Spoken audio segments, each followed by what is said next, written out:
едно феноменално място. Това е Лувърът в Абу Даби. През март 2007 година Обединените емирства и Франция подписват договор, който позволява да бъде използвано името на Лувъра до 2037 година. Впечатляващата сграда е призната за архитектурно чудо и за мен е абсолютно заслужено. Особено този стоманен купол с звездите е брутален.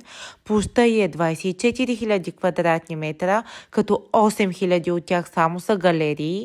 Лувърът в Абу Даби притежава платна на Мане и Гоген, дървена статуетка на Исус от 16 век, мумия и много други.